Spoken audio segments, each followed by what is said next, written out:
नाजरीन और सामईन आदाब, मैं फरहाना शेख इस्तकबाल करती हूँ आपका अच्छा साथी चैनल में। आज हम दो ऐसी शख्सियतों को ट्रिब्यूट दे रहे हैं जो अपने ज़माने में आवाज़ की दुनिया के रोशन सितारे थे।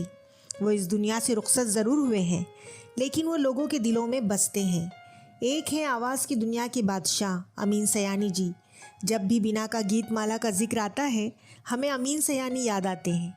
लोग इनका प्रोग्राम सुनने के लिए रेडियो के सामने घंटों बैठ जाते थे और एक बड़ी ही सुरीली आवाज़, खूबसूरत आवाज़ कानों से टकराती थी। ख़ासकर उनका ये अंदाज़, भाइयों और बहनों, ऐसा लगता था किसी ने कानों में शहद घोल दिया हो। और जब तक गाने ख़त्म ना होते, कोई भी रेडियो छोड़कर उठता नहीं था। फ़नकार कभी हमसे रुखसत नहीं होता, वो हमेशा हमारी यादों में बसा रहता है। फिल्मी संगीत ही है जिससे हमारी एकता बनी हुई है और इसने पूरे मुल्क के लोगों के दिलों को जोड़े रखा है। संगीत हमारे दिलों को जोड़ता है। ज़िंदगी खुशियों का गीत है, हम सब की बस यही तो उम्मीद है। जी लो इसका हर लम्हा लोगों, अपनी धुन में बजता संगीत है।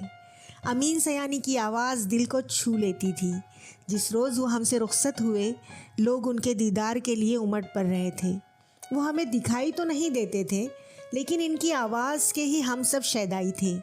50,000 से ज़्यादा एपिसोड पेश करने वाले अमीन सयानी जी को हम कभी फरामोश नहीं कर पाएंगे। कौन कहता है कि मौत आई तो मर जाऊंगा, कौन कहता है कि मौत आई तो मर जाऊंगा, मैं तो दरिया हूँ समंदर में उतर जाऊंगा। सच में अमीन सयानी जी की शख्सियत ही ऐसी थी कि उनकी आवाज़ हमें अपनी तरफ खींच लेती थी।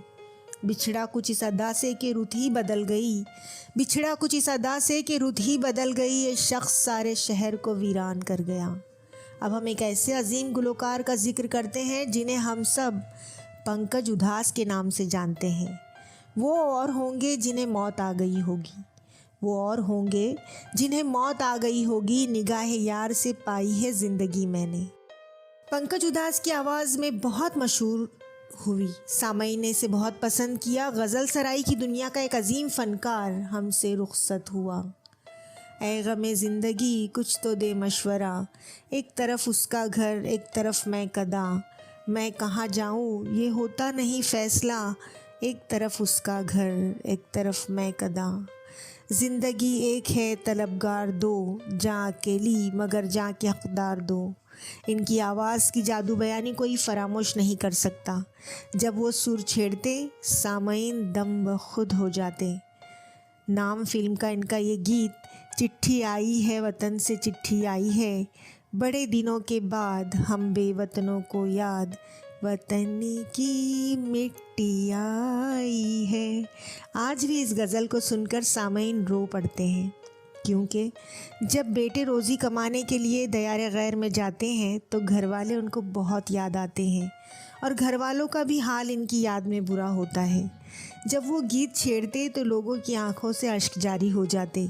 इतनी सुरीली और दर्द भरी आवाज़ जो कि दिल को छू जाती। पंकज उधास अपने फ़न में बहुत माहिर थे। उन्होंने बहुत ही सुपरहिट गज़लें और गीत गाए हैं, जैसे कि ना कजरे की धार, ना मोतियों का हार, ना कोई सिंगार फिर भी कितनी सुंदर हो। इसके अलावा जिए तो जिए कैसे, बिना आपके लगता नहीं दिल कहीं बिना आपके। उसके अलावा है छम छम करके कहते हैं ये पायलियाँ के बोल, घूंघट को मत खोल के गोरी घूंघट है अनमोल। और मोहब्बत इनायत करम देखते हैं, कहाँ हम तुम्हारे सितम देखते हैं। किसी भी गीत को इस तरह से निभाते कि सुनने वाले पर आवाज़ का जादू तारी हो जाता। हम पंकज उधास को कभी नहीं भूल सकते। हुए नामवर बेनिशा कैसे कैसे, ज़मी खा गई आसमां कैसे कैसे। अमीन सयानी और पंकज उधास को हम दिल की गहराई से कैफ़ी आज़मी के इस शेर के ज़रिए ट्रिब्यूट देते हैं कि रहने को सदा दहर में आता नहीं कोई, रहने को सदा दहर में आता नहीं कोई, तुम जैसे गए वैसे तो जाता नहीं कोई। फ्रेंड्स, हमारी नई वीडियोस के लिए चैनल को लाइक सब्सक्राइब ज़रूर करें और बेल आइकॉन प्रेस करना ना भूलें। शुक्रिया।